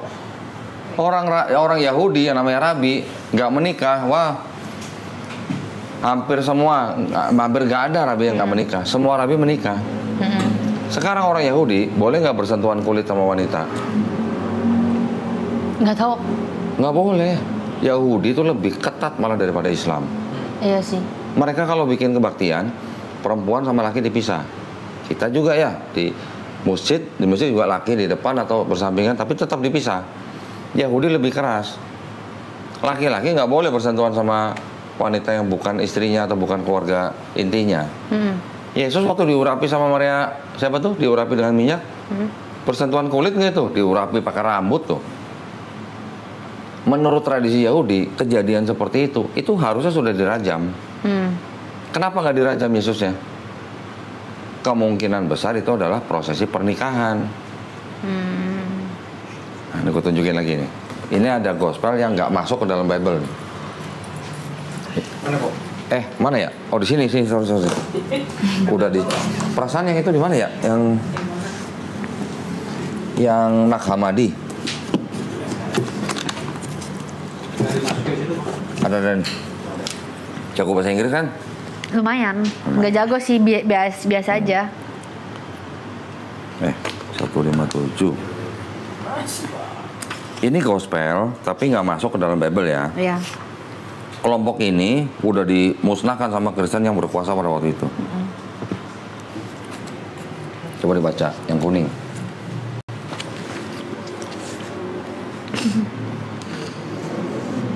Yang kuning ya? Yang kuning aja. Wisdom and Mary of Magdala. Wisdom, who is called barren, is the mother of the angels. The companion of the Savior is Mary of Magdala. The Savior loved her more than all the disciple, and he kissed her often on her mouth. Yesus sering mencium dia. Maria Magdalena, di apanya? Di bibirnya. Di bibirnya. Kalau bukan mahram, dirajam. And Mary of Magdala. Wisdom, who is called barren, is the mother of the angels. The convention of the Savior is Mary of Magdala. The Savior loved her more than all the Story-nya apa ya? Itu adalah gospel-gospel dari Kristen-Kristen Gnostik yang tumbuh subur di Mesir malah. Akhir abad pertama sampai abad kedua. Kristen-Kristen yang kelompok ini itu sudah dimusnahkan sama Kristen-Kristen yang penguasa pada saat itu. Tapi tulisan-tulisannya masih tersimpan di sebuah desa namanya Desa Nag Hammadi. Salah satunya malah sini, gue bukain. Salah satunya malah bilang apa? Yang disalib bukan Yesus. Aku pernah dengar tuh yang itu. Pernah dengar Simon orang Kirene? Nah, yang disalib Simon orang Kirene. Kalau kita orang Kristen tuh bilang ajaran sesat sih. Nah iya pastilah. Iya, makanya dimusnahkan. Semua yang tidak sama dengan gereja pasti sesat. Gitu. Iya. Exactly. Yang disalib Simon orang Kirene. Ini masih ingat banget. Yang kuning ya? Gak usah semua lah, bawahnya aja. Itu ada kata-kata Simon orang Kirene. Okay. Someone else wore the crown of thorns, and I was on high, poking fun at all the excess of the rules and the fruit of their error and conceit. I was laughing at their ignorance. Yesus menertawai ketidaktahuan mereka. Was on high, poking fun at all our sins of their rest and their fruit and their Christian kids. I was laughing at the ignorance.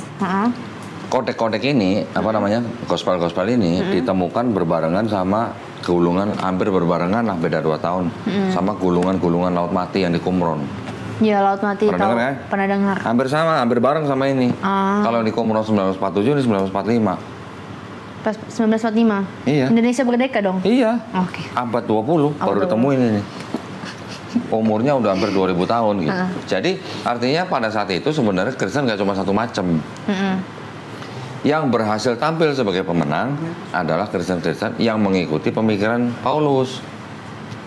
Gitu. Tapi Kristen-Kristen yang lain, Arianisme, Gnostik, Nazarin, Ebionite, yang kecil-kecil, ini dimusnahin. Gitu. Jadi di situ. Kalau lihat, tapi walaupun begitu, yang sudah ada di dalam Bible ini sendiri, yang sudah dianggap sebagai perkataan Yesus, yang sudah dipilih sama Bapak gereja, ternyata yang diceritakan di sini, Yesus malah melakukan apa yang sama dengan orang Islam lakukan. Dan ajarannya Paulus ternyata memang beda dengan ajaran Yesus. Iya. Berarti orang Kristen pengikut siapa? Gitu. Orang Kristen pengikut Yesus. Bukan Paulus harusnya. Kalau ngikut Yesus kan harusnya lakinya disunat, nggak makan babi. Iya. Tapi sebenarnya yang zaman-zaman sekarang juga nggak ada yang. Sekarang kalau dianggap ngikut Yesus nih. Kalau gua tampar pipi kanan mau kasih kiri? Iya. Bener? Iya. Cobain ya. Nggak gitu konsepnya. Oh nggak gitu konsepnya. Gini. Konsepnya nggak gitu. Gimana coba jelasin? Kan ada tuh firmannya, ketika kamu ditampar pipi kanan, kasihlah pipi kirimu. Itu artinya kasih tanpa batas. Jangan membalas kejahatan dengan kejahatan. Iya, dan itu kasih tanpa batas. Oke, sekarang kalau kasihilah musuhmu, bisa? Kalau kita Kristen yang taat banget tuh bisa. Oke, sekarang kalau misalnya gue nih, penjajah Belanda. Gue datang ke bangsa Indonesia yang belum merdeka. Iya. Hasil buminya gue ambil. Iya. Gue kasih kitab, kasihilah musuhmu. Musuhnya orang Indonesia siapa waktu itu? Belanda. Nah itu, begitu ajarannya. Gimana? Tapi kan orang Indonesia nggak semua orang Kristen. Iya tahu. Tapi ketika penjajah datang bawa kitab begini, kasihilah musuhmu, kira-kira menurut Angel gimana?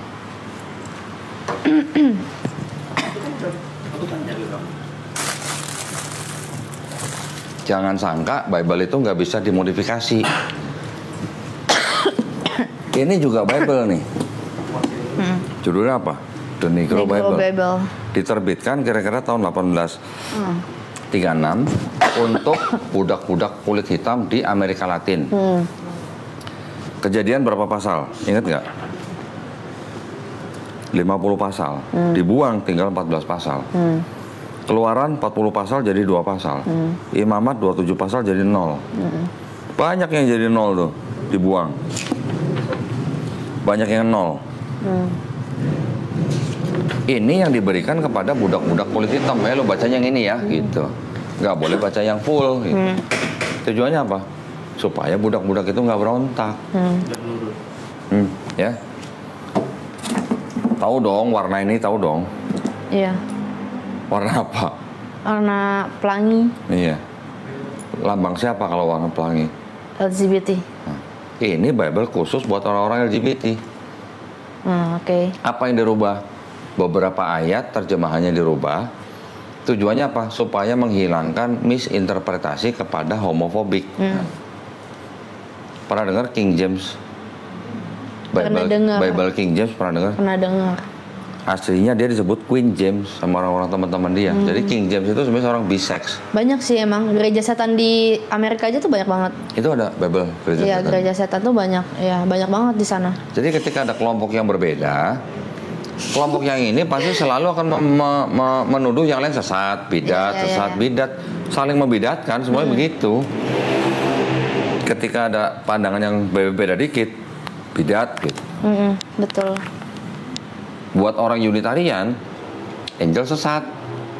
Buat orang Oneness, Angel sesat. Betul. Gitu. Saling membidatkan gitu. Di gereja setan tuh ada banyak di Amerika. Sekarang, menurut Angel, ya. Kan Angel bilang ini kitab suci kan? Iya, yang ini. Ya, yang ini. Iya. Yang ini kitab suci bukan? Itu ketahuan banyak. Bahasa Indonesia. Makan loh. Kita sebut. Pasti nggak pernah lihat. Dari barat sampai timur. Ya, pasti nggak pernah lihat. Karena apa? Katolik. Karena kitab ini tidak diperjualbelikan. Kitab Katolik juga ada yang begini nih. Ini juga kitab Katolik. Tapi lebih tipis. Kenapa? Karena di sini nggak ada tafsirnya. Kalau yang ini ada tafsirnya. Oke, sekarang pertanyaan saya ke Angel. Kalau ini disebut sebagai kitab suci, kalau di dalamnya ada ayat yang tidak asli, gimana? Bisa nggak disebut ini kitab suci? Nggak bisa kalau nggak ada ayat yang asli. Sekarang moment of truth berarti. Itu kitab Katolik ya? Katolik. Nah, Ini isinya 66 kitab atau 66 buku. Ini isinya 73 buku atau 73 surat. Dulu ketika Martin Luther mendirikan Protestan, yang dipegang Martin Luther juga ini. Tapi Martin Luther bikin Bible-nya sendiri dengan menyalin dari sini, tapi yang 7 kitab dari sini ditolak sama Martin Luther. 7 kitab itu namanya Deuterokanonika. Iya, Deuterokanonika. Pernah dengar ya? Belajar, bukan pernah dengar, pernah belajar. Pernah belajar. Dianggapnya bukan firman Tuhan kan? Iya. Oke. Sekarang kitab ini adalah tulisannya apa nih? Tidak untuk diperdagangkan. Gak bakal bisa cari dapat di toko buku, nggak ada. Kok Dodi dapat? Ada deh. Itu sih pertanyaan aku. Kan nggak diperjualbelikan. Ya, dengan pengantar dan catatan lengkap 2009 dipersembahkan kepada siapa? Umat Katolik Indonesia. Oleh siapa? Direktur Jenderal Bimbingan Masyarakat Katolik Departemen Agama Republik Indonesia. Resmi nggak kira-kira? Resmi dong. Ya. Angel sebagai yang pernah menjadi Kristen sekian tahun, tahu nggak yang menurut Angel itu ayat yang mengajarkan konsep Trinitas itu ayat yang mana? Yang gimana? Satu ayat di dalam Bible yang mengajarkan konsep Trinitas tuh ayat yang mana? Trinitas. Tahu kan Trinitas kan? Yang Tritunggal itu? Iya, Tritunggal, Trinitas sama aja. Oh, oke. Kristen bukan sih? Kristen. Ini Lu Kristen tanya apa Islam sih? juga lu ngerti gak? Boleh tanya aku kalau tentang Islam. Kalau Kristen gue kagak tahu. 1 Yohanes. Makanya belajar dulu, login dulu. 1 Yohanes pasal 5 ayat 7. Coba baca. Yang mana ini? Pasal 5, iman mengalahkan dunia. Pasal 5 ayat 7. Oke, ayat 7. Kesaksian tentang anak Allah. Sebab ada 3 yang memberi kesaksian di dalam surga, Bapa, Firman, dan Roh Kudus, dan ketiganya adalah satu. Dan ada 3 yang memberi kesaksian di bumi. Nah, jadi disebutkan ada Bapa, ada Firman, ada Roh Kudus, dan ketiganya satu. Itulah konsep Tritunggal kan? Iya, betul. Jadi cuman ayat itu aja yang mengajarkan Trinitas atau Tritunggal. Iya. Nggak ada ayat lain yang mengajarkan Trinitas. Kecuali ini. Yang paling lengkap gitulah. Kalau Matius 2:19 menyebutkan Bapa, Putra, dan Roh Kudus. Betul. Tapi tidak disebut satu. Ya kan? Yang nyebut satu cuman ini. Nah, ini ada nih. Sama nggak dicek ayatnya? Bunyinya sama nggak? Coba bandingin. Ini sama itu tadi. Baca. So ada 3 yang memberi kesaksian di dalam surga, Bapa, Firman, dan Roh Kudus, dan ketiganya adalah satu. Dan ada 3 yang memberikan kesaksian di bumi. Sama nggak sama itu? Ini punya Protestan, ini punya Katolik. Isinya sama kan? Sama. Karena yang ada 66 kitab di situ ya ada di sini gitu. Iya. Terus kenapa ini jadi Bible? Makanya baca nih yang di garis bawah. Yang di garis bawah. Oke. Di dalam surga, di bumi, bagian ayat ini tidak terdapat dalam naskah-naskah Yunani yang paling tua dan tidak pula dalam terjemahan kuno, bahkan tidak dalam naskah-naskah paling baik dari Vulgata. Bagian ini kiranya aslinya sebuah catatan di pinggir halaman salah satu naskah terjemah Latin yang kemudian disisipkan ke dalam naskah-naskah oleh penyalin dan akhirnya bahkan disisipkan ke dalam beberapa naskah Yunani. Karenanya bagian ini pasti tidak asli. Tidak asli kata lainnya apa? Palsu. Lu yang ngomong ya, bukan gua kan? Tidak asli kan palsu. Nah iya, lu yang ngomong palsu kan, bukan gua kan? Udah nggak mau. Lu udah baca sendiri, ada Bible yang bisa ngomong begini. Dan ini nggak cuma satu yang begini. Banyak belasan ayat-ayat yang tidak asli. Di dalam, jadi kalau di situ kan nggak ada catatan begini kan, ini ada catatan begitu, makanya jauh lebih tebel. Sekarang gua tagih, kalau ada kitab yang dianggap kitab suci, ada ayat yang palsu, kitab suci bukan? Kalau ada yang palsu ya bukan kitab suci. Jadi palsu. Jadi Bible ini yang kamu pahami? Kalau yang kau pahamin ya sama ini ya, ini kan Bible kan banyak macam nih. Ada Bible dari Kristen mana, ini Kristen Katolik dan lain-lain. Gitu. Tapi maksud saya gini, ini kan 66 buku dari Kejadian sampai Wahyu. Di sini juga sama, ada Kejadian, ada Wahyu sampai Wahyu ada. Cuman yang 7 kitab di sini nggak masuk sini. Gitu. Isinya sama. Tadi udah buktiin sendiri kan, bunyinya sama. Jadi gimana ceritanya Angel mau menyandarkan keselamatan kalau menyandarkan keselamatannya dari ayat yang tidak asli, pakai pasti lagi. Baca lagi. Pasti tidak asli. Tapi bukannya Al-Quran itu 80%-an kebanyakan ngikutin dari Alkitab ya. Karena kan Islam itu kan bukannya agama terakhir yang menyempurnakan katanya. Terus? Jadi kan banyak banget juga kan Al-Quran itu menceplak dari Alkitab. Ya. Okay. Dan sekarang durasi. gue peragain nih ya. Sekarang gue peragain nih. Ini orang Islam kan? Alhamdulillah. Alhamdulillah. Ini gue peragain ya. Ini abang-abang dua nih. Saya tanya, di Quran ada nggak cerita Nabi Nuh mabok anggur telanjang? Ada nggak? Ada nggak? Dalam Quran jangan-jangan nggak tahu lagi. Hah? Nggak tahu. Nggak tahu atau nggak ada? Ini nggak tahu. Nggak tahu. Nggak baca Al-Quran anjir. Perasaan nggak ada. Masa pakai perasaan? Ya pakai perasaan lah. Nggak ada. Yakin? Bener ya? Ada nggak cerita Nabi Harun bikin patung sapi berhala untuk disembah bangsa Israel di Quran? Kalau di Quran bikin patung sapi siapa? Nggak tahu juga. Astagfirullahaladzim. Lama-lama login dan Asyhadu. Haleluya. Nggak ada cerita Nabi Harun. Memang nggak ada, tapi yang bikin siapa di Quran? Namanya Samiri namanya.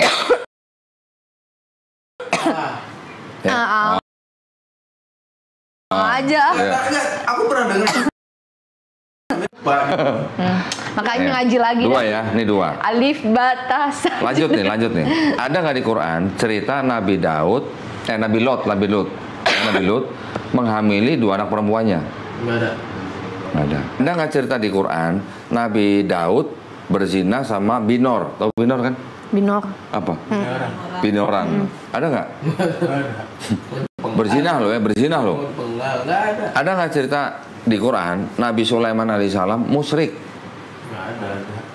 Ada nggak cerita di Quran Nabi Ayub alaihissalam nyalahin atau menghujat Allah? Nggak ada. Di sini semua ada nih. Kalau di sini ada cerita Nabi begitu, di Quran nggak ada cerita Nabi begitu. Kira-kira apakah Quran jiplak ini? 80% kok. Berarti 20%-nya nggak jiplak. 80%. Pernah ngitung emang 80%? Enggak sih, kata orang-orang. Ya. Gini, jadi kitab yang dianggap diturunkan paling akhir. Iya betul. Tetapi di dalam Quran membenarkan kitab-kitab yang sebelumnya diberikan kepada Bani Israel. Taurat, Zabur, Injil. Tetapi yang kalau kita pelajarin, ini kapan disusun, siapa yang menulis, kira-kira pakai bahasa apa, tahun berapa dan segala macam. Ternyata bisa dipastikan bahwa yang disebut Taurat, Zabur, Injil, yang disebut sama Quran nih, ini bukan Bible-nya Yahudi, bukan Bible-nya Kristen. Kenapa begitu? Karena ini tidak ditulis oleh Nabi Musa alaihissalam, tidak ditulis oleh Nabi Daud, tidak ditulis oleh Yesus yang ini. Jadi ini ditulis oleh kira-kira 40 orang dalam rentang waktu 1.500 tahun. Jaraknya ini ke Nabi Musa aja 1.000 tahun. Jaraknya ini ke Nabi Daud aja 500 tahun. Jaraknya ini dari Yesus sampai menjadi kitab komplit begini 400 tahun. Menurut ahli-ahli perjanjian baru sendiri, yang nulis 4 gospel, yang cerita Yesus, Matius, Markus, Lukas, Yohanes, ini bukan orang-orang yang saksi mata langsung, juga bukan orang-orang yang mengenal saksi mata langsung. Jadi yang nulis itu orang-orang yang pendidikannya tinggi gitu. Murid-murid Yesus emang ada yang pendidikan tinggi, kecuali Matius, nelayan gitu loh. Yesus berbahasa apa? Yang Angel tahu? Bahasanya apa? Bahasa Roh Kudus. Bahasa Roh. Tahu nggak bahasa Roh? Tahu nggak? Tahu nggak bahasa Roh? Bahasa. Sandalawas itu. Iya. Iya lagi. Bener. Iya bahasa Roh kayak gitu. Tahu nggak Yesus ngomong kira-kira tuh ngomong bahasa apa? Bahasa Ibrani. Ibrani untuk ibadah. Bahasa sehari-harinya apa? Bahasa Aramaik. Betul, Aramaik. Oke. Betul-betul aja deh. Aramaik. Ya. Kira-kira pernah nggak Yesus ngomong bahasa Yunani? Nggak tahu. Aku nggak tahu. Nggak akan pernah. Karena orang-orang Israel pada waktu itu memang sedang dijajah sama Yunani. Ya kalaupun bisa mungkin sepatah 2 kata-kata lah. Berarti bukan bahasa Inggris ya kok? Bukan lah, apalagi bahasa Inggris. Nggak, jujur aku nggak tahu. Oke, sekarang Yesus nggak ngomong bahasa Yunani. Murid-murid Yesus yang tidak berpendidikan juga nggak ngomong bahasa Yunani. Ini kok tiba-tiba kitabnya dalam bahasa Yunani gitu.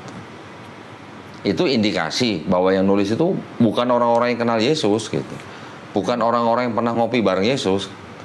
Ini gua ada bagian itu. Sejarah penyusunan Bible itu semuanya ada tuh. Tahun-tahunnya gitu. Semuanya ada. Ya, ini bukan gua ngada-ngada, memang ada orang yang bikin itu. Dan itu bukan orang sembarangan gelarnya gitu, ya. Nah, jadi kalau mau dibandingkan dengan Quran, Quran itu boleh dikatakan begini.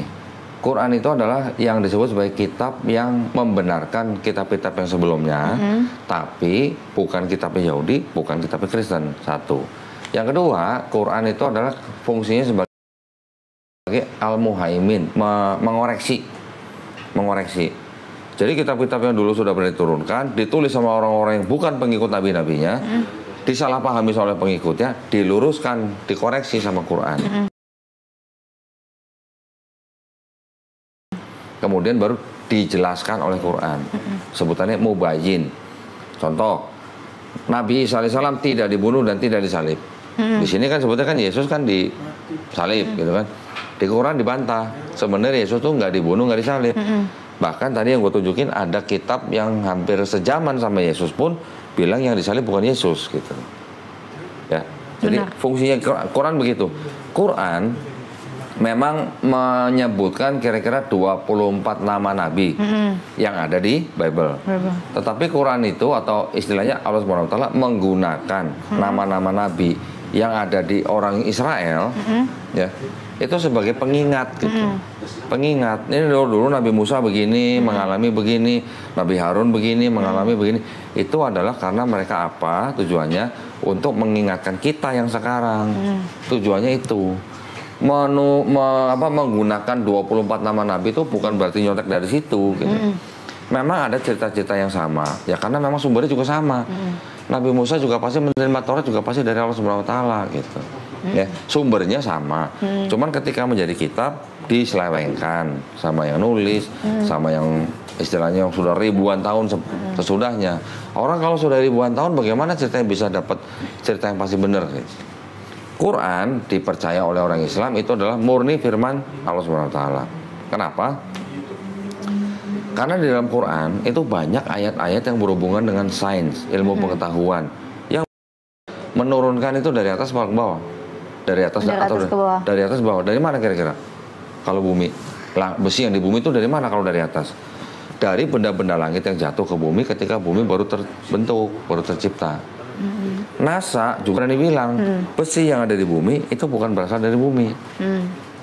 Nabi Muhammad SAW ngomong begitu dari mana kalau bukan dari yang menciptakan langit dan bumi?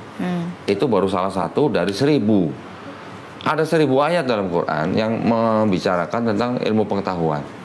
Terbukti baru sekarang, tapi baru 80%. Yang 20% belum terbukti benar, tapi juga belum terbukti salah. Dan insya Allah nanti terbukti benar kalau pakai ilmu probabilitas. Di Quran ada urutan-urutan penciptaan, urutan-urutan embrio kita sebagai manusia nih. Usia sekian minggu, ya cuma dari air mani yang hina gitu. Usia sekian minggu nanti jadi bentuk seperti lintah. Usia sekian minggu nanti baru dikasih roh. Usia sekian minggu nanti dibentuk seperti bayi dan sebagainya. Urutannya ada lengkap. Profesor Kit Elmore namanya. Itu dia menulis buku embrio tuh begini. Tapi dia bisa nulis buku dia karena dia pakai mikroskop. Nabi Muhammad SAW punya mikroskop kemana waktu itu?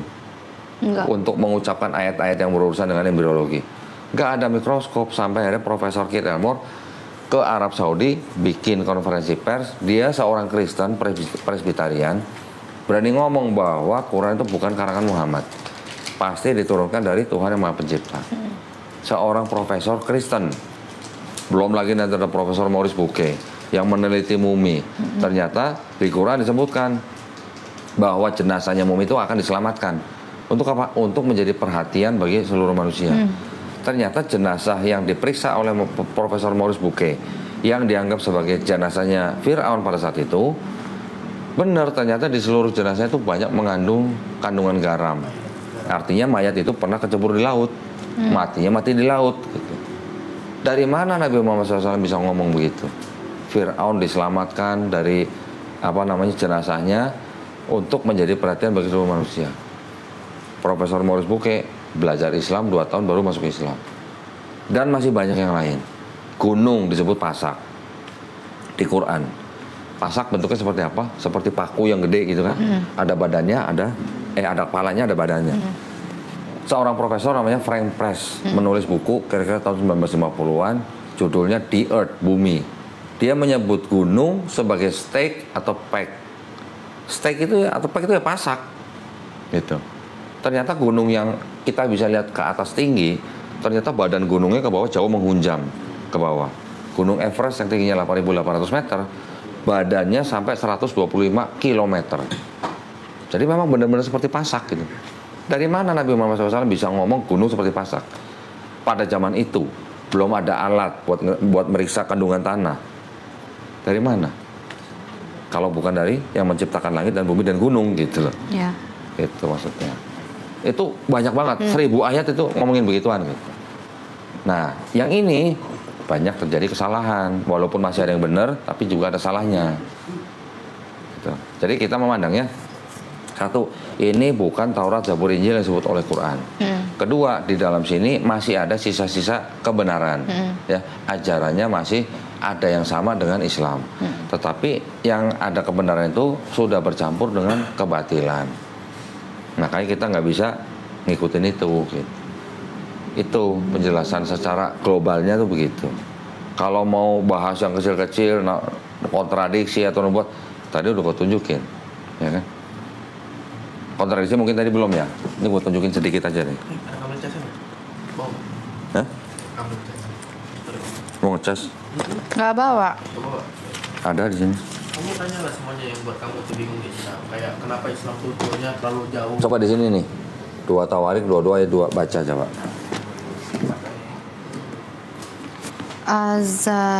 Ahazia berumur 42 tahun pada waktu ia menjadi raja dan setahun lamanya ia memerintah di Yerusalem. Nama ibunya ialah Atalia, cucu Omri. Ingetin ya, ada Ahazia, ada 42 tahun, ada nama ibunya Atalia, ada cucu Omri gitu ya. Ingat ya, bandingin sama ini. Azalia berumur 20 tahun pada waktu menjadi raja dan selama setahun ia memerintah di Yerusalem, namun ibunya Atalia cucu Omri. Sama apa beda? Beda. Ini 42. Ini 22. Lagi diskon apa gimana? Nggak tahu. Diskon matahari. Diskon awal tahun atau gimana? Sama-sama LAI. Diskon lebaran. Yang ini ada ayat yang pasti tidak asli. Yang ini ada yang beda-beda begitu. Kira-kira itu kitab suci atau bukan? Gitu. Nah, kalau kita mau selamat sampai di akhirat, yang mana yang harus kita ikutin? Kitab yang ada kontradiksi sama ayat tidak aslinya, atau kitab yang terbukti gitu, sama sains, sama ajarannya.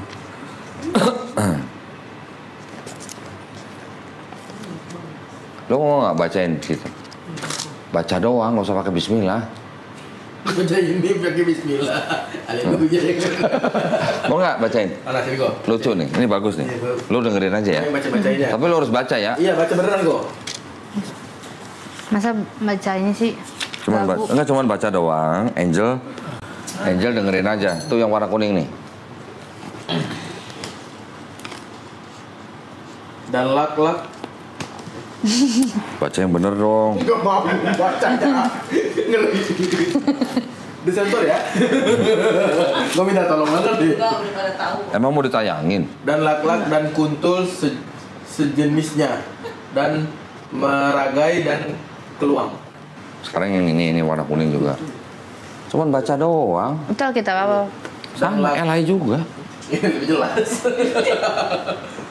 Dan lak-lak dan kontol sejenisnya. Corok ya? Iya. Dan meragai dan keluang. Dia cuma baca doang loh. Ini diperjelas malah. Mau baca sendiri? Ini Alkitab apa? Mau baca sendiri? Ini Alkitab apa iya, ya? nih depannya nih. Dipleset. LAI 70 kan? Oh, tahun-tahunnya tuh beda-beda ya? Beda. Tahun-tahun semua beda ya? Ini tahun 58. Ini kuntul. Nah, coba kalau yang itu apa? Kalau yang ini? Astagfirullahaladzim. Nah, kalau yang ini? Dan Lakla dan Kon. Gue bakal gak mau lagi nyebutnya tebakan Batman. Itu juga LAI. Ini tahun berapa ya? Yang itu tahun 58. Nih. Sampai Bahkan yang lebih lama lebih jelas kata-katanya. Yang diperbarui malah dipleset. Tuh, LAI kan? Tahun 58. Itu tahun 70. Ini kok lebih kayak kuntul gitu. Ya memang ada burung kuntul. Memang ada kayak burung bangus cuma lebih kecil gitu, namanya burung kuntul. Oke. Ya ini sih Kita cuma lagi bahas apa itu kuntul itu? burung-burung yang nggak boleh dimakan. Cuma gitu doang. Nah ini sih bukan kesalahan apa ya, bukan kesalahan wahyu. Ini hanya gejala bahasa. Oke, terus? Ya nggak apa-apa, tapi yang inti sebenarnya ini. Iya. Bagaimana Angel mau menyandarkan keselamatannya berdasarkan kitab yang ada ayat tidak asli, berdasarkan ayat yang ada kontradiksi, berdasarkan ayat yang ada kesalahan ilmiah gitu. Gitu aja sih. Dan juga ajarannya bertolak belakang. Perjanjian lama dan perjanjian baru itu konsep ketuhanannya bertolak belakang. Gue bisa buktiin. Ya, nih. Buka sendiri. Bilangan 23 ayat 19. Ya. Bilangan? Enggak. Tadi nyari bilangan ke belakang-belakang, berarti enggak biasa buka Bible. Kejadian, Keluaran, Imamat, bilangan. Iya. Nah. Itu Bilangan berapa? 23 ayat 19. Bilangan 23. 23 ayat 19. Yul, lapar Yul. Allah bukanlah manusia sehingga ia berdusta. Allah bukanlah manusia sehingga ia berdusta. Bukan anak manusia sehingga ia menyesal. Apa? Masakan ia berfirman dan yang depan tadi apa? Allah bukanlah manusia. Allah bukanlah manusia. Ya, bukan manusia dan anak manusia ya. Ya. Coba baca Al-Ikhlas ayat ketiga. Lam yalid walam yulad. Artinya apa? Allah tidak diperanakan, tidak memperanakan. Gak tahu ya. Ya. Benar kan? Di Quran juga bilang begitu. Allah tidak diperanakan dan tidak memperanakan. Artinya Allah juga bukan manusia, juga bukan anak manusia gitu. Itu bilang begitu juga. Allah bukan manusia, Allah bukan anak manusia. Sekarang buka lagi. Keluaran 9. Ini 1, 2, 3, 4, 5, 6. Keluaran berapa? 9, 14. Nasi goreng ya? Hah? Nasi goreng. Gue biasa ya, nggak pakai sayur, nggak pakai telur. 9 ayat 14. Sebab sekali ini aku akan melepaskan segala tulahku terhadap engkau sendiri, terhadap pegawai-pegawaimu dan terhadap rakyatmu, dengan maksud supaya engkau mengetahui bahwa tidak ada yang seperti aku di seluruh bumi. Tidak ada yang apa? Seperti aku di seluruh bumi. Di Quran surat Al-Ikhlas tadi ayat 3, ayat 4-nya bilang apa? Walam yakullahu kufuwan ahad. Tidak ada yang serupa dengan atau menyerupai aku di seluruh bumi. Ya. Keluaran, buka lagi. 1, 2, 3, berapa? 6 ya? 6 berapa? Cukup kali ya? Keluaran 33, 20. Keluaran 33 20. ayat 20 ya. Lagi firman-Nya, engkau tidak tahan memandang wajahku, sebab tidak ada orang yang memandang aku dapat hidup. Tidak ada orang yang memandang aku dapat hidup. Iya. Sekarang buka lagi 1 Raja-Raja 8 ayat 27. Jadian Keluaran Imamat bilang. Kan ada nyanyiannya. 1, 2 Raja-Raja ini. Ini live ya? Alkitab. Dia nggak mau ditayangin loh. Lu ah. Itu live di mana? Apa? Di TikTok, sumpah. Di TikTok. Artis TikTok lagi gue. Dia artis TikTok loh. Jangan deh kan. Enggak, kalau di TikTok nggak apa-apa, di YouTube berarti nggak apa-apa dong. Enggak mau ditayangin. Dia tuh gini kok, lebih ketat. Jadi dia pengen mualaf, emang dia pengen mualaf. Mau nikah. Tapi kalau dia mau masuk Islam, orang tuanya nentang nggak? Bapaknya. Papa sih. Bapaknya doang. Tapi dengan papanya gimana nantinya kira-kira kalau masuk Islam? Ya, dia pengennya di keluarga bapaknya dia seolah-olah. Ada Abel. Dia seolah-olah Kristen kok. Gimana? Dia kalau nggak salah Buddha. Pas lagi datang nih ke keluarga bapaknya, omanya, dia. Ini Yul, bawa lagi Yul, takut kurang Yul. Orang taunya dia Kristen. Tapi kalau sebenarnya dia Islam, tapi dia tuh karena takut aja dikucilin atau gimana sama keluarga bapaknya. Iya, tapi maksudnya kan nggak sampai yang kenapa-napa kan kalau sampai tahu masuk Islam kan. Ya berarti ditayangin mah nggak apa-apa sebenarnya. Ya jelas ya teman-teman ya. Luar biasa, Masya Allah. Yang bebal seperti ini pun akhirnya tunduk. Mengakui bahwa Allah lah Tuhan satu-satunya. Akhirnya guys, setelah bebal begitu lama. Dan video tersebut cukup viral ya, saya baru tahu. Ternyata yang nonton videonya luar biasa banyak. Sebelumnya ada di Sri Kandi Apologet, ya, ada di Apologet Sri Kandi Islam kalau teman-teman yang sudah pernah nonton sebelumnya. Oke, mungkin itu aja yang bisa saya sampaikan. Makasih nih buat teman-teman semua yang udah nyimak, udah mendukung channel ini, sudah membantu pergerakan channel ini. Kalian luar biasa. Makasih sekali, ya. Dan jangan lupa teman-teman untuk diaktifkan loncengnya. Dan mungkin saya ada sedikit pemberitahuan nih. Ya, saya ada sedikit pemberitahuan di mana saya membuka kesempatan buat teman-teman nih yang mau untuk membeli channel ini. Ya, jadi channel Jadid HMJ ini mungkin akan kita jual. Ya, kalau cocok, kalau ada yang mau beli, kita jual teman-teman. Kenapa dijual? Akan yang jadi pertanyaan, kenapa dijual? Ya, banyak yang tanya, kenapa channel utamanya dijual? Ya, saya mau bilang bahwa channel utama saya sebenarnya HMJ, dan posisinya HMJ itu disita oleh pihak kepolisian. Disita oleh Polda Sumatera Utara sejak 1,5 tahun yang lalu, ya, atas kasus yang menimpa saya, di mana saya dilaporkan berjilid-jilid oleh teman-teman sebelah.